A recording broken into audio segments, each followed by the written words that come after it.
Au nom de ces travailleurs, c'est aux responsables ou aux représentants de 5 centrales syndicales qu'est revenu l'honneur de prendre la parole. L'une des préoccupations du premier intervenant porte sur la situation liée au coût du loyer en Côte d'Ivoire. Depuis 2 années, le gouvernement a annoncé l'adoption d'un nouveau projet de loi sur le coût des loyers. Au même moment, les propriétaires des maisons ont commencé à faire des augmentations frénétiques pour nous essorer avant que la loi n'arrive. Excellence, il urge que le gouvernement aille rapidement à l'adoption de cette nouvelle loi, mais en attendant, réguler les augmentations intempestives, incongrues pour nous asphyxier. Préoccupation pratiquement identique avec les 4 autres centrales syndicales qui invitent le pouvoir à prendre à bras le corps la question de la vie chère. Excellence, Monsieur le Président de la République, l'ATSI vous encourage dans votre vision de l'Ivoirien nouveau que vous incarnez et que vous appelez de tous vos voeux pour que le travailleur nouveau n'ait pas faim. Le travailleur nouveau n'ait pas ses droits bafouillés. Le travailleur nouveau ait accès à un logement décent. Le travailleur nouveau se soigne et vive décemment avec sa famille. Comment se nourrit aujourd'hui un Abidjanais? Comment se déplace-t-il? Comment scolarise-t-il ses enfants? Comment se soigne-t-il? Comment se loge aujourd'hui un Abidjanais payé au SMIG quand le loyer d'un appartement de 3 pièces minimum vital pour la décence varie entre 100 000 et 300 000 selon les communes?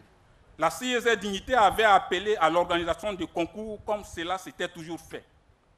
Mais aujourd'hui, il est de relever que les dépenses occasionnées pour la constitution des dossiers de candidature sont trop élevées.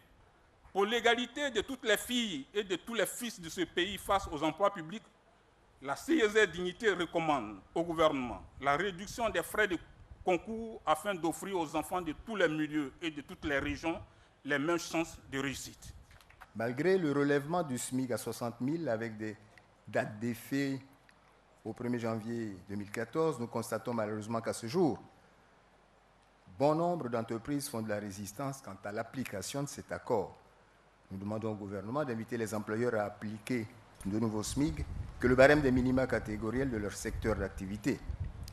L'avancement catégoriel reste bien une autre problématique, car certains d'entre nous entrent hélas à une catégorie et quittent l'entreprise après de bons et loyaux services avec la même classification. Vous conviendrez que cette situation est inacceptable et qu'il est important de rappeler par ailleurs que la prime d'ancienneté devrait être déplafonnée car l'âge de départ à la retraite est passé de 55 à 60 ans dans le secteur privé. Outre la cherté de la vie, la situation des dockers au port d'Abidjan et de San Pedro, la révision du statut général de la fonction publique, la résolution de certains problèmes sociaux et d'infrastructures, ainsi que le renforcement de la sécurité face au terrorisme figurent sur les pages des cahiers de revendications. Toutefois, les syndicats, par devoir de reconnaissance, saluent les actions menées par le gouvernement pour le développement de la Côte d'Ivoire. Ils encouragent l'État à poursuivre les efforts pour conduire le pays à l'émergence, comme le veut le président de la République, Alassane Ouattara. Des notes de reconnaissance et d'encouragement dans une ambiance cérémonielle sans faille, ce qui fait dire au chef de l'État avant de prendre congé que cette journée